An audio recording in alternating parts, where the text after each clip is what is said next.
Welcome to Meadowlarkers 67. I am Howard Bryant. Kate Fagan is here with a new background and a new lease on life. That's right. Amin El has decided that the NBA All-Star Game is going to take up too much of his time. He is doing NBA All-Star Game things. We have Dave Zirin, our favorite Dave Zirin, author extraordinaire, documentarian now, and of the new film. Can we still call your film new? Sure. It's like saying Happy New Year in February. Yeah, which I think Howard also does. So which I do. If I haven't seen you this year, I will say Happy New Year, even if it's in like June, just because. Just because we have a little bit of business ahead of time. I would like to have a quick moment of silence for both Raquel Welch and Tim McCarver. And Tim especially, who was really, really good to me when I first started getting into the baseball business. Fantastic interview, great broadcaster, unbelievable person. And so 2 losses this week. Raquel Welch, of course, was Raquel Welch. Yeah. And Tim McCarver was the voice of my youth. That's for certain. Dave is pointing at himself because I'm just going to articulate the things he's doing. No, just because I was vibing with what you were saying so hard because he was the voice of my youth too. So I'm sorry. Yeah. No. I mean, I don't know how many car rides we took as a family listening to Tim McCarver's voice on the radio in the mid 80s, but that voice will stay with me always. So exactly. I appreciate you bringing that up, Howard. The pride of Memphis, Tennessee. We are at Meadowlarkers 67, and 67 is a very, very tough number. In terms of jerseys, I will go. I'm going to throw an old Boston number out there since that's my my roots. Although I do think, wasn't Taj Gibson 67? I think he wore 67 quite possibly. I'm going to have to look that up, but I'm going to go with Dr. Bill Linkaitis, offensive lineman of the New England Patriots from the 70s, who was also a dentist. Number 67 is huge in Boston circles, of course, because the impossible dream, the Boston Red Sox, 1967, revived the franchise to the franchise as we know it today. 67, also a huge number in the city of Philadelphia, where they finally won their first NBA championship, ending the 8 championship in a row run of the Boston Celtics. Wilt Chamberlain in all of his glory, 68-13 on the season, and one of the great victories. Isn't it amazing that the 2 championships that the 76ers have, when they actually win, they are like the most dominant seasons ever? You go to 83, they also, win 67 games and go bananas and destroy everybody with Moses Malone and company.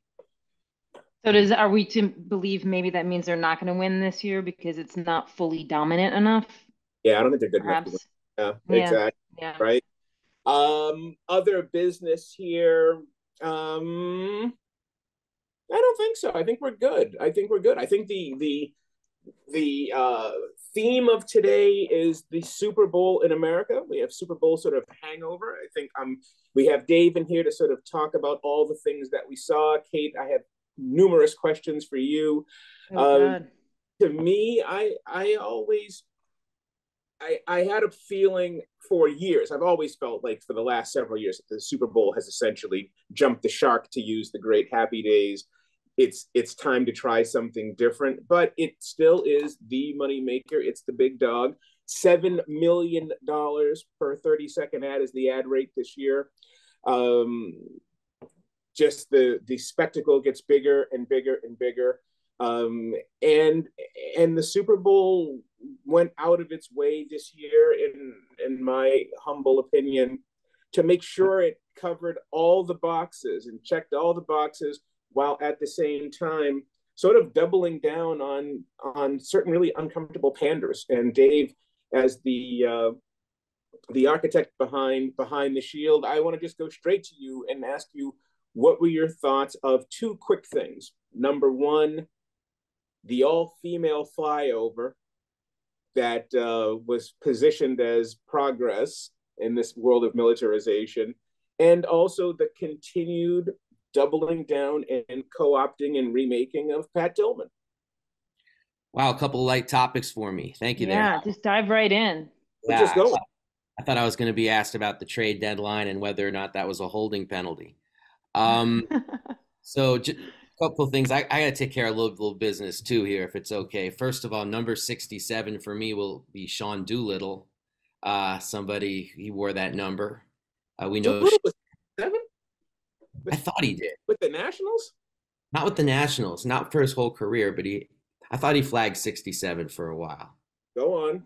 Okay, second, pouring out a little bit, very sad about the death of Dave Joliker, a.k.a. Trugoy the Dove, a.k.a. Oh, yeah, of course, De La. Yes. De La Soul. We were talking about Tim McCarver as the sound of my youth, or Kate's youth and my youth as well, but, you know, De La Soul, teenage years soundtrack. So very sad as we jump into some sad topics. Let's first and foremost, I got to tell you a quick story. I was doing a meeting with Dr. John Carlos, wrote his book, 1968 Olympian. It was in D.C. And so only in D.C. would somebody from Iraq Veterans Against the War be there, and also William Cohen, Clinton's former defense secretary. And they just happened to be in the room together as we do this talk. I know it's a DC thing. And the person from Iraq Veterans Against the War spoke in the meeting about what it meant to him when he was in Iraq and opposing the war. And afterwards, William Cohen goes up to him and says, "Thank you for your service. You did something very honorable." And he looked at William Cohen and he said, "There's nothing honorable about any kind of industry or organization with the sexual assault rates against women that the U.S. Armed Forces has. There's no honor in that." And William Cohen just sort of stood there. And that's honestly part of what I was thinking about with the all-women military flyover, because I was thinking about it on two fronts. Like, first of all, what are they projecting with this? What's the U.S. Armed Forces projecting with this? And what's the NFL projecting with this? Because I think if we just look at it from one of those perspectives, we're missing it, because this is a conjoined effort baked into the cake. And so from the U.S. military's perspective, what they're putting out there, of course, is that this is a woman-friendly space, and the U.S. Armed Forces is a place of achievement. And implicitly a place to fight sexism as well in our society, surely through the representation of women troops. That's what they're putting forward, and that's a lie based on the just incredible sexism and sexual violence that exists in the armed forces, the percentages of which are beyond any other institution in our society, and yet we don't talk about it. And from the NFL side, what's being put out there in such a strong way? It's being put out there that they're looking at that big number, 45%. This is part of what what they say they're the women fan bases of the National Football League, and it is a direct way to appeal to them. I mean, that's what the NFL's always done in the Goodell years, is try to have it both ways. So you have this entrenched sexism that's expressed in so many ways, both in front and behind the scenes, but also then putting forward the image, the years of the breast cancer pink month, which they only really did away with because there's a huge anti-Susan Komen community amongst breast cancer survivors for a whole host of reasons. But other than that, they would still be doing that. And a lot of women fans found it patronizing and not. And Dave, if I may interrupt for just a quick second, this is also taking place while you have a pending the lawsuit, the pending actions against the Washington football team, against the Commanders. Exactly. That's what I meant by like behind the scenes. I mean, the little drop in the bucket that we got from the Gruden reveal is what's out there, and so they need to run messages counter to that. So I was just going to stop there because I know that's a lot before we go into. And then just the thing that I wrote about too, which is just the stunningly obvious thing, which is like, what's progressive about militarism, and what does it mean that we have women instead of men who are doing drone strikes or bombing foreign lands, or part of a process that's making the world more unstable. Like if you don't think that if you think militarism inherently cannot be progressive, then any kind of wrapping paper that they put on it or any sort of face they put on it doesn't make it any more so.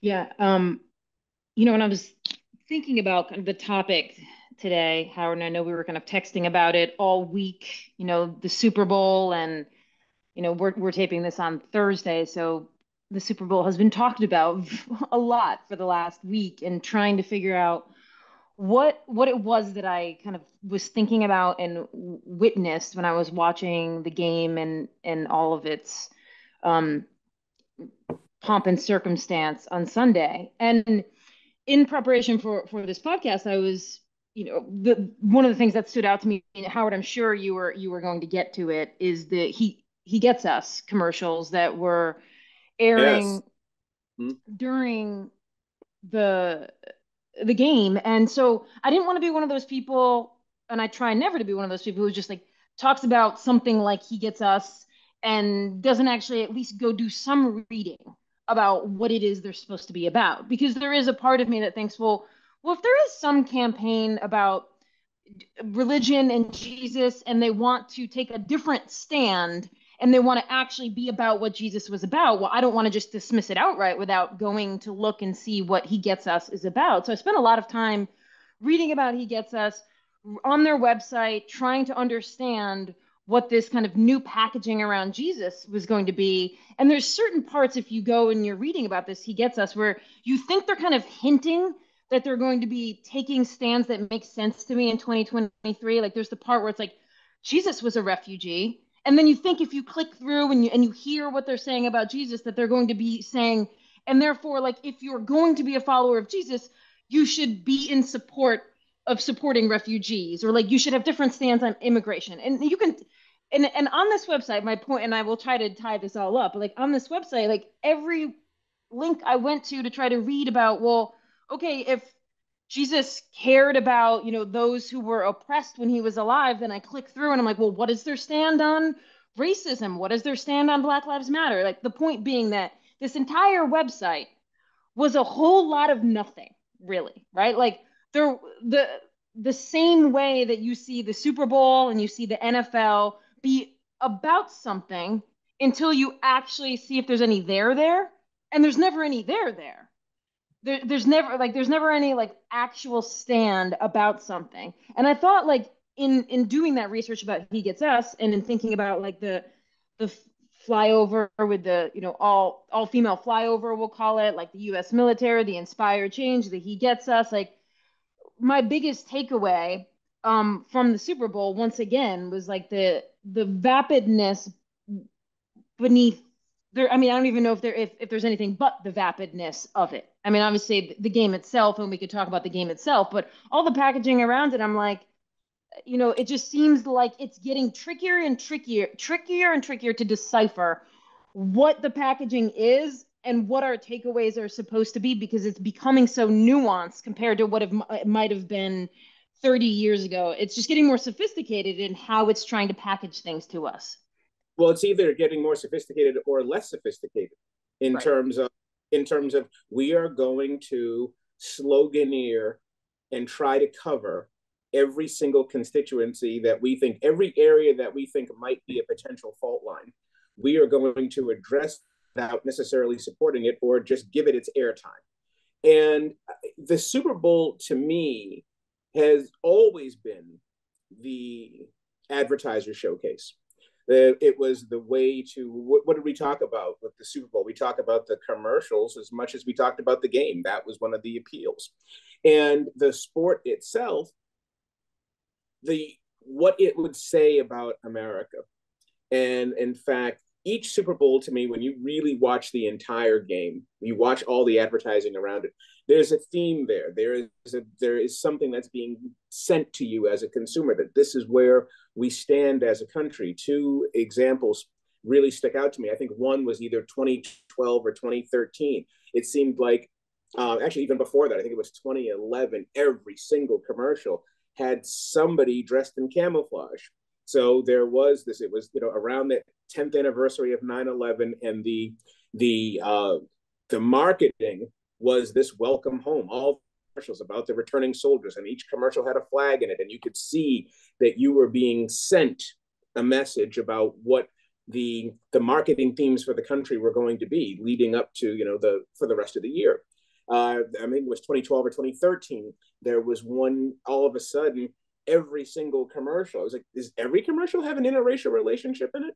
And so you look at that, and that was corporate America. That was Madison Avenue saying it's okay. I think it was the Cheerios commercial, which was the first one.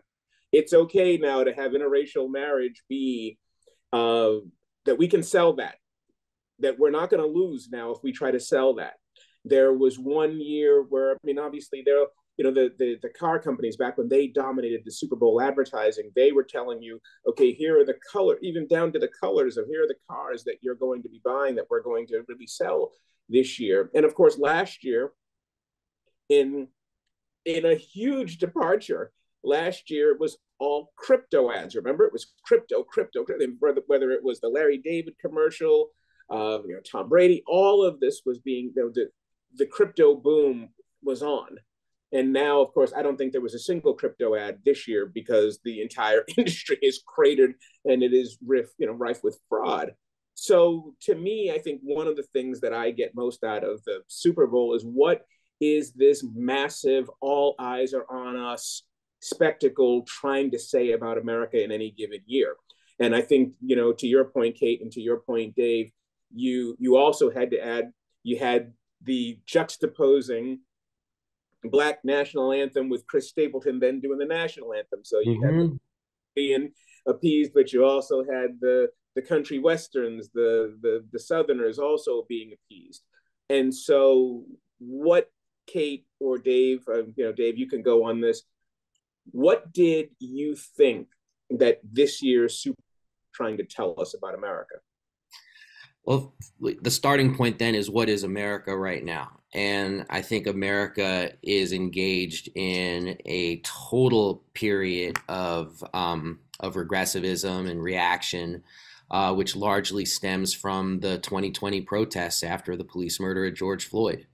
And we are living through that reaction. I mean, we're living through Toni Morrison being banned from libraries, and Roberto Clemente and Hank Aaron being banned in the state of Florida. I mean, we're living in a time where it seemed to be perfectly acceptable for the governor of Florida to round up refugees and immigrants and bus them to other cities, even if they have nothing to do with the state of Florida. I mean, this is our ugly times. And supposedly now New York is busing them to Canada. Yeah.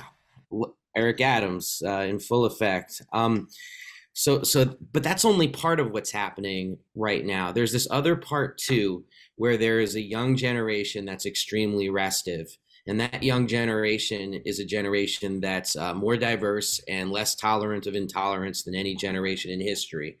And the NFL needs to needs to appeal to the reaction, but it also needs to appeal to the young people coming up, because there's no future to the sport without that young generation being willing to not see the NFL as this agent or engine of reaction and militarism, but also see it as something else.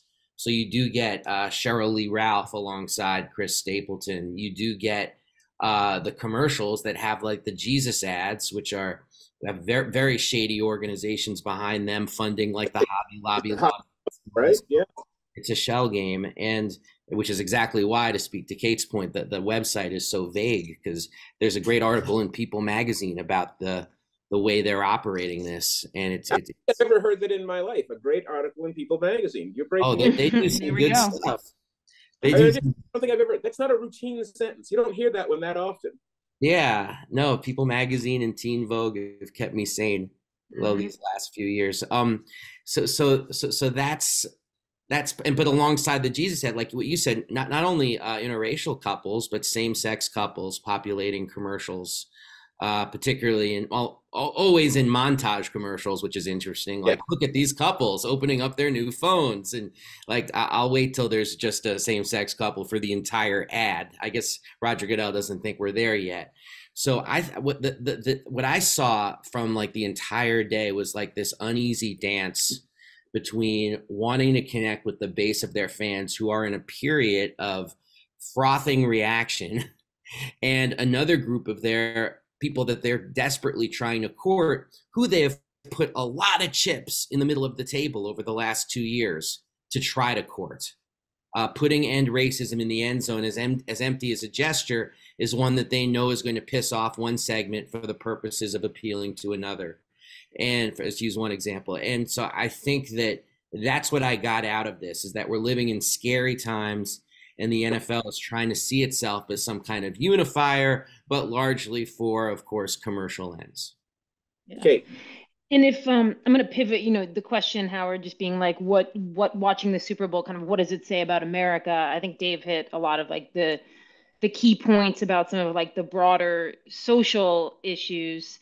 I think what I was thinking while I was watching it, and if I back up a little bit, it just so happened that like a couple days before I was working on some writing, and I was trying to remember this old video game I played in my sister's room, and it was on like a 6-inch TV. It was Tecmo Bowl. Like I came up with the name Tecmo Bowl, and I kind of was trying to remember this TV that my sister had. It would have been like 1992, and we would watch soap operas on it on probably a 6-inch screen, certainly not high definition. So I was thinking through the ways in which my brain used to absorb whatever we called entertainment. And I remember being riveted by Tecmo Bowl and General Hospital on a poor reception 6-inch screen. And that seemed pretty remarkable to me at the time, the way that I could absorb that entertainment. And then we turn on the Super Bowl, and it seems clear to me that what is Rihanna? 7-time Grammy winning, could be 9-time Grammy winning artist is suspended on a glass platform, what appears to be 100 feet in the air at various points, tethered to this platform. And this is barely enough of entertainment for most people. Like, there are people in the aftermath of Rihanna's performance suggesting that because she was pregnant, she couldn't dance enough. She didn't bring on a surprise guest. And so I was just trying to like juxtapose the origin of kind of like where I have been in terms of what held my attention to where I was on Sunday. Because even though I would never go out and write a think piece about how Rihanna not dancing wasn't entertaining enough, did the thought cross my mind that I wanted to see her dancing more, that I felt like she was stationary? Did it cross my mind? Yes, it did. Because I am so, at this point, pre-programmed to believe that like somebody suspended on a glass platform in the middle of an arena on the Super Bowl singing 7 ¡1 songs that I know verbatim is not entertaining enough. So those were key things that was going on in my mind as I was sitting here watching the Super Bowl. I was like, where do we go from here? Right? Like, what the ante just keeps getting upped. Yeah. The stackable drug, right? Yeah. I don't even know. Like, sometimes commercials start and I think they're an actual interview with Aaron Andrews, and then it pivots, right? And it's actually a commercial. We saw that one with the flag football, with the NFL touting its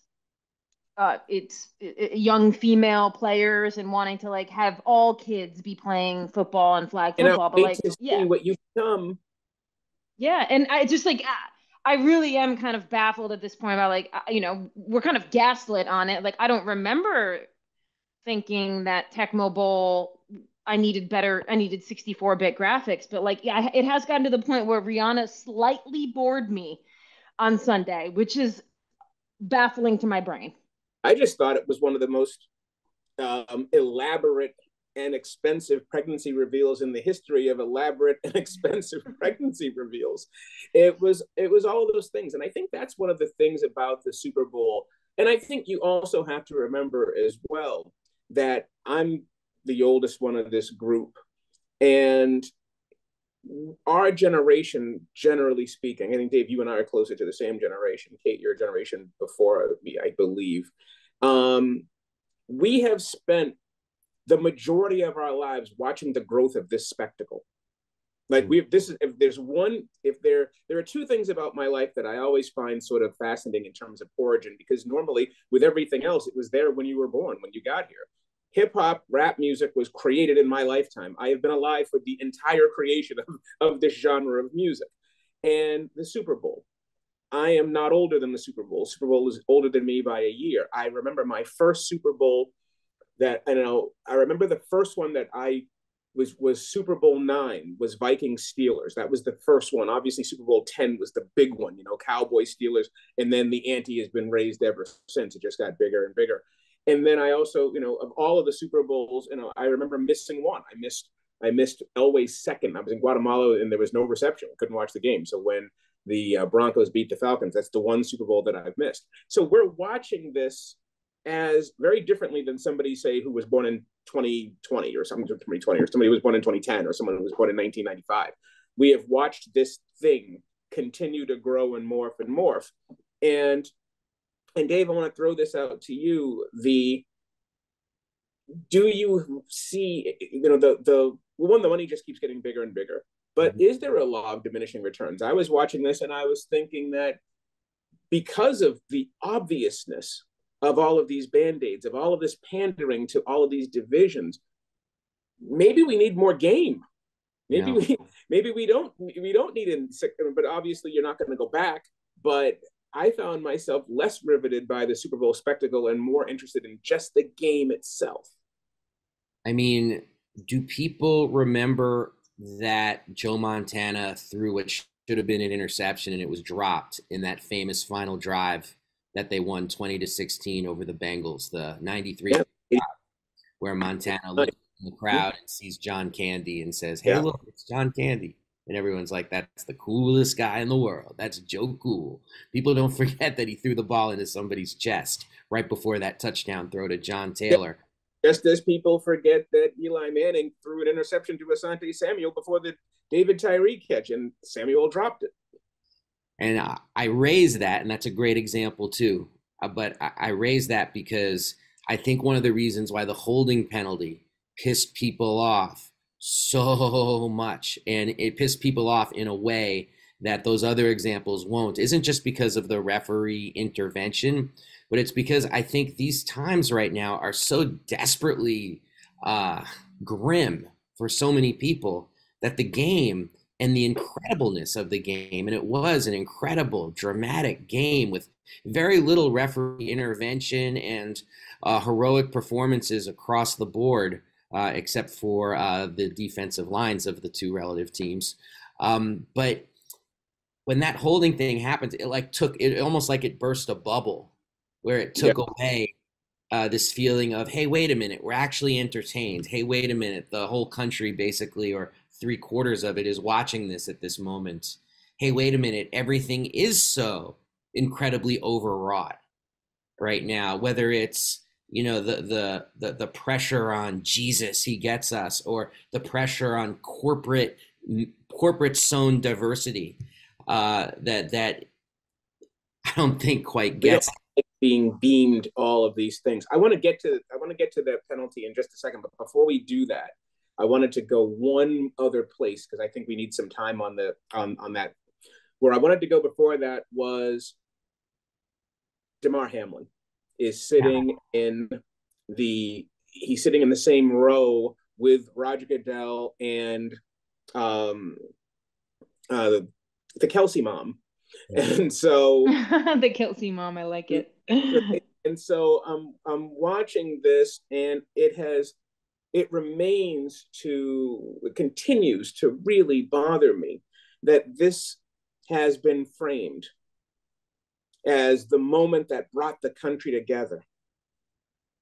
And obviously you're watching an NFL broadcast. Obviously you've got the NFL rights holder. Obviously when Damar Hamlin does his interview on ABC with Michael Strahan, he's being interviewed by an ex-NFL, a Hall of Fame NFL player.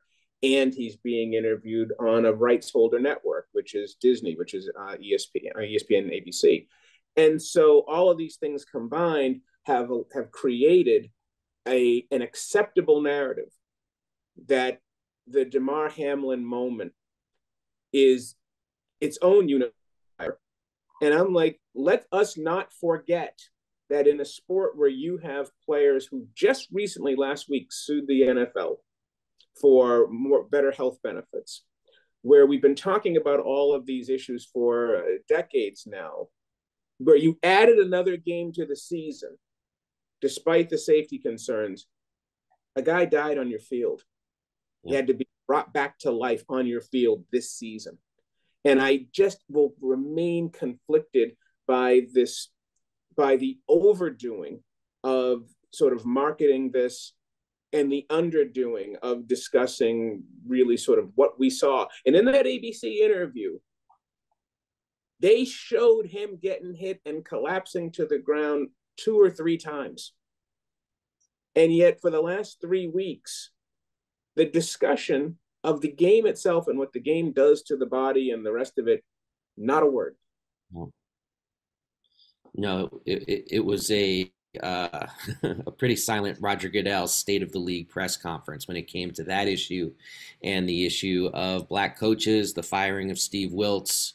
Instead, the focus was, ironically or forward-looking coincidentally, on refereeing, as if that was the most important cultural message that the league had been sending.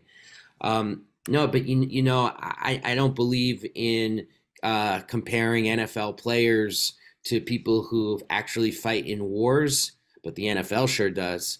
And that's what the Damar Hamlin coverage reminded me of, the Pat Tillman coverage.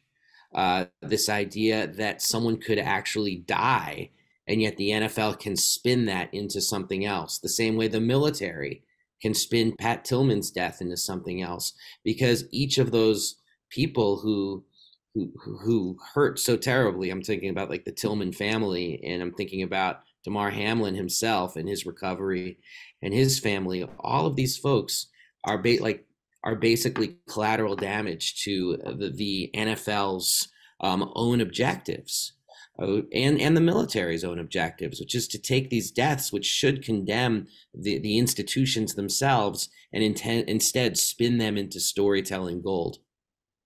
Well, especially when you look at the Tillman story and you realize what Pat Tillman was by the time he was killed. Yeah. He was a dissenter. He was not happy with what he was seeing, and the question that he asked his brother, "What are we doing?" Mm-hmm. is the question that always remains with me. And the fact that you have two entities, one that the government at the Pentagon lied about the circumstances of his death, and that you had to have the family really crusade to get the truth. And the fact that the NFL, they have decided that Pat Tillman will mean to us what we decide he means to us, not what he was, and not where he was at the moment of his passing, because he is questioning this country and the country's military objectives the same way we are on this podcast. And yet he has been co-opted to mean what the league wants him to mean. And I thought that was really disturbing. Yeah. What did you think of Hamlin? Well, I mean, it's pretty obvious comparison, but it felt like, bringing a chess piece to the State of the Union and introducing them in the middle of your speech, where you are clearly trying to bring them into your fold to protect yourself against the negativity that perhaps the other side of the discussion will have for you. And it also, and it's just the trickiest position ever for somebody like Hamlin to be in, because of where, the GoFundMe and the aftermath, and like the brotherhood that is the NFL, and just being a young NFL player. And the continued uncertainty, Kate, of his actual career. When you watch that Michael Strahan interview, he cannot have that discussion. He doesn't know. He says, obviously the goal is to get back on the field. In other words, he has not yet been cleared to play football. Yeah.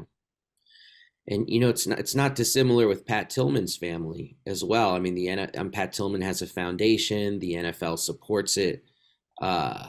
very fulsomely. And so it makes that also can make it, very difficult when you're tied to an entity like the NFL, that one of the things you're tying yourself to is their message. Yeah. Yeah. And then our as a society, our capacity to keep, Hamlin in at the front of our thoughts, like our half-life is, what? At this, I mean, it's been longer than I would have expected, 3 weeks, I mean, the half-life on these stories is so short that for somebody like Hamlin, you're like, if you have the NFL power behind you and that you're not necessarily like a year from now, if he's not back in the NFL, like how much are we going to care, right? Like a year from now, is he going to be at the Super Bowl if he's not in the NFL sitting in the commissioner's box? And so it's just, and to me, that's like a reflection of how all NFL players are treated in terms of like the half-life of their career and trying to partner with the NFL in whatever way you can to make sure that you get as much as you can out of that partnership. That's right. Can I ask Kate a question, if I could? Because I hear in what you're saying there, Kate, a similar thread with what you said before, which I keep rolling over in my head about the spectacle of Rihanna and us hardwired to say, is that all? Despite everything that she was bringing to the table, because I don't want you on an island like that. Like I'm big Rihanna fan, and I'm watching this thinking like, is Jay-Z going to come out?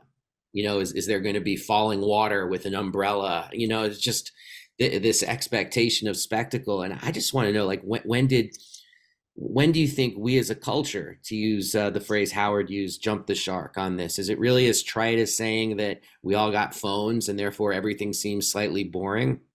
I mean, because like Howard is saying too about the Super Bowl and how we saw it as a spectacle. I mean, there's been a pivot in our society, and maybe it's too simplistic to think it was one particular event or moment or technology, but I feel it too. Well, I think it's very, very difficult. I think it's really difficult to deal with the real life issues that we're all seeing. If you have kids, how much the pandemic has affected your children. How much the George Floyd and the Breonna Taylor moments have affected. What 2016 did to the country as an electorate. What 2020 has done to the country as an electorate.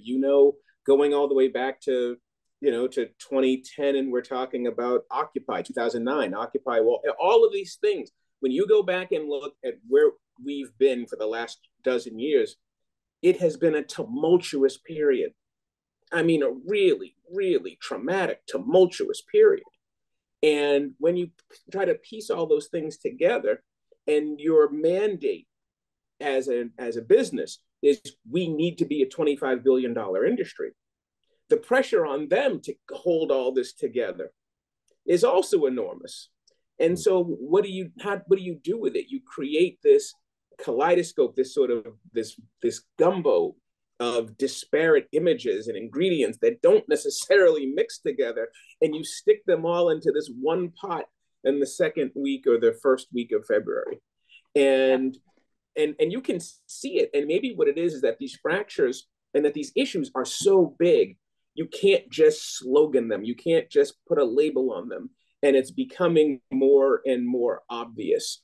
And then also on top of that, you also have the fact that the dollars are so big, $7 million for a 30-second ad, when the Walt Disney Company is laying off 7,000 people. Yeah. And you have Google ads and you have Facebook ads, and they're laying off tens of thousands of people. And yet there's money to do this. Yeah.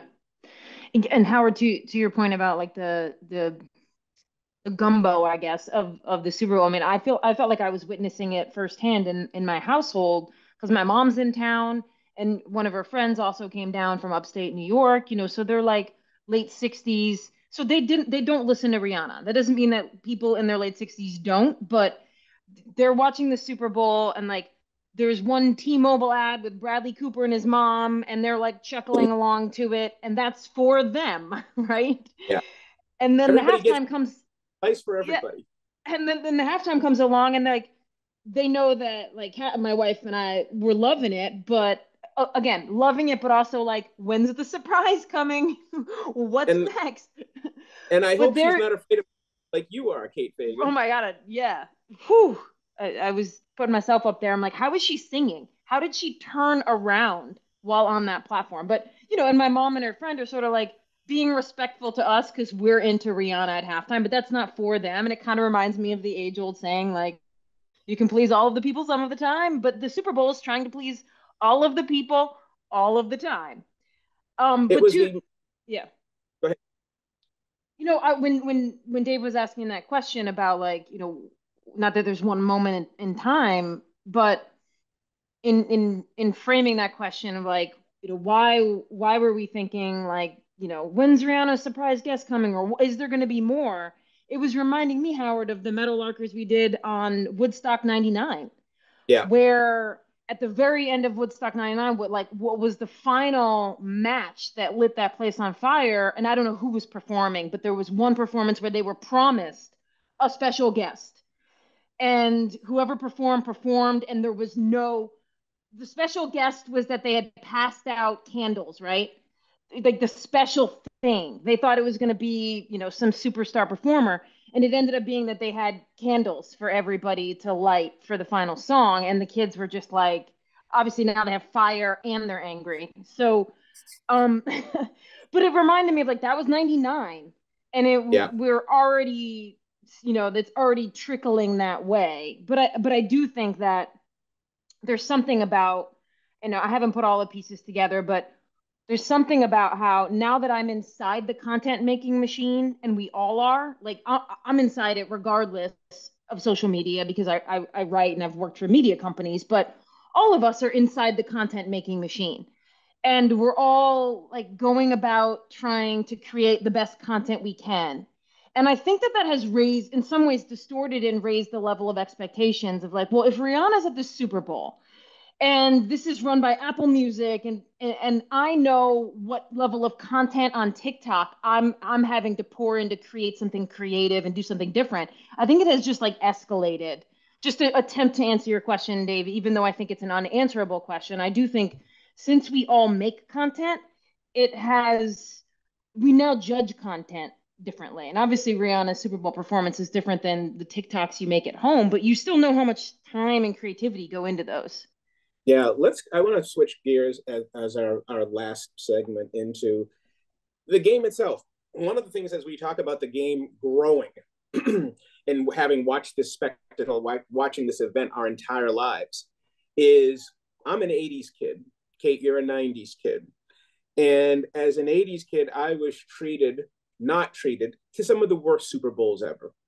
And the reason back then that people talked about it being those Super Bowls being so bad was because the spectacle was so big compared to the regular season. It was night and day. There was the regular season, the playoffs, and then there was the big game, and it was huge. And if you were a first timer getting there, or if you were a little bit nervous, the game still went. It went so quickly. You got blown out in the first half. A lot of those games were over by halftime. Huge deficits. It wasn't like teams got blown out in the second half. And obviously, with the two black quarterbacks on this one, they showed up. Doug Williams, of course, he threw his 4 touchdowns in the second quarter in the '87 Super Bowl, or the '87 season Super Bowl, and the speed of the game, the time that it took for you to go with your surroundings, made it impossible for you to get past your nerves before you were down 30-3. But now, because the game has gotten bigger and bigger and bigger and bigger, and because there are more commercials, more stoppages of play, more time to get used to everything that's around you, the games have been really good. There's been time now for the two teams to really get comfortable with the surrounding and to play really great games. We've had great Super Bowls. And in this one, I want to throw one last thing out in the last 10, 12 minutes that we have here is the ethics of the game. And I'm watching that in the framework now of one, you've got this amazing game between these two great teams and everybody's involved. And then you put a pin in the balloon because you have a holding call at the most critical moment. But you also have that taking place in an era of gambling. And this just stays with me every time something controversial like that happens. I want to throw it to you, Kate, first about the ethics. Do you believe, as a former athlete as well, and we all watch and we all played, but not obviously at the D1 level as you did, that the penalty in the first quarter is the same as the penalty in the fourth quarter, is the same as the penalty with 2 seconds left, as is the same as the penalty with 2 seconds into the game? Well, yeah, I mean, I feel like that's a question for like a mathematician or something, right? I personally have never felt that to be true. When people say that, they're like, well, sure, I missed that shot at the end, but I also missed that shot in the first quarter, which is what you're alluding to. As somebody, I mean, we've all played various sports here. Like, I don't feel that to be true, right? Mhm. I feel what, and a mathematician may say that differently. In the same way, they'll tell you that just because you got 9 tails in a row, that doesn't make a head more likely the next time you flip a coin. Sure feels like it is. So I think that from an athlete point of view, I think that's something you tell yourself at the end of games, but it's not the reality of the situation. And I think, I don't know, the ethics question, framing it as an ethics question is a difficult one. But do you swallow the whistle knowing the gravity of the situation? Yeah, I mean, I feel like we're at the point now where, and here I'm arguing like for automation versus the opposite. But if we are spending like 10 minutes deciding what's a catch, what's not a catch, I'm like, well, then we better spend the same amount of time taking all variables into account in a moment like that. When to let them play.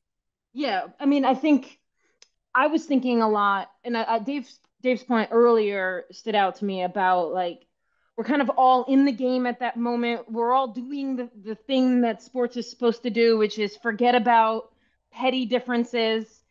And all of a sudden, this big spectacle and what had been a great game just ended on a whimper. He And gets a flag. What? He gets us, and then there was a flag on the field. Yeah, and I think I have disparate thoughts here, but like coming off of the World Cup we had just seen, too, was like went to 120 minutes and then penalties and like this epic finish. And knowing what the human mind does when something finishes strong versus finishes with a whimper, like all of those things were playing on my mind. I'm not answering your question per se. Things that impacted me in that final minute were one, I mean, I fully agree that like how are we in 2023 and like we're letting this sort of offhand call in this key moment, we're not taking actual circumstance into account. That was like my overall thought. Dave, what were you thinking? Well, I do some youth coaching and now some youth refereeing, and from both perspectives, I got to tell you the one thing that you want from officials is consistency.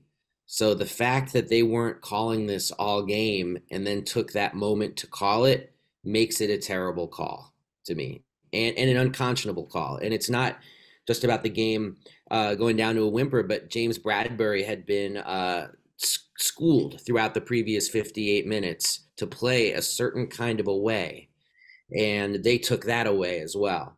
Now, first of all, props to James Bradbury, because I don't know what would have happened in the city of Philadelphia if he hadn't just stepped up and said, yeah, I held him. Absolutely. I mean, that took a lot of the air out of the balloons of folks like myself who were not too happy with that call. And once again, I was like, God, the NFL's brilliant. It has us now talking about this stuff, but leaning in a direction that favors the National Football League. Yeah, we want more.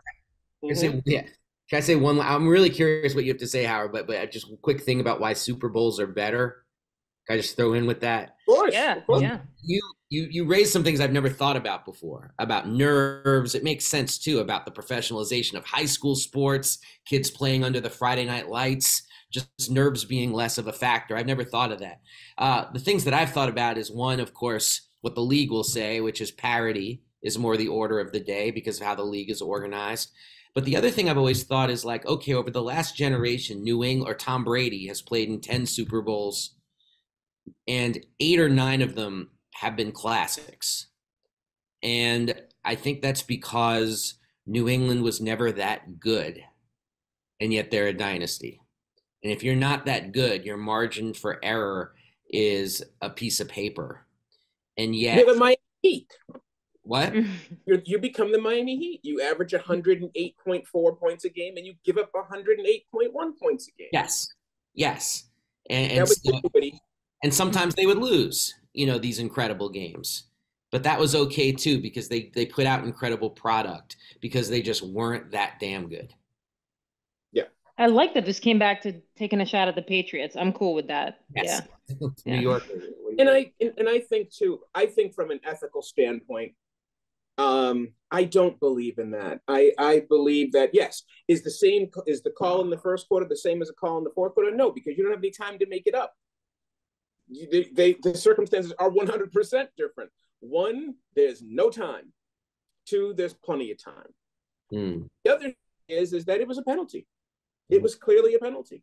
And what do you do? And this is one of the things that people don't want to talk nearly enough about, is now that you have incorporated gambling into your sport, now that you've codified it, now that you're all profiting from it, do you have less confidence in the ability to do the job right? Like, for example, if you say, hey, man, end of the game, I wanted the players to settle it on the field, that's not going to go. That's not going to sit well with people who are like, well, that's like saying, okay, well, yeah, it was a 2-1 game, and they tried to steal second base, and he was clearly out, but it would have been more exciting to have him on second base to see if they could drive him in and tie the game.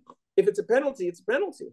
And I'm just wondering, when you're looking at this, now that you've thrown this $1 billion FanDuel, DraftKings, MGM, Bally's thing into the mix, it feels to me like that creates an even more pressure to go to automation.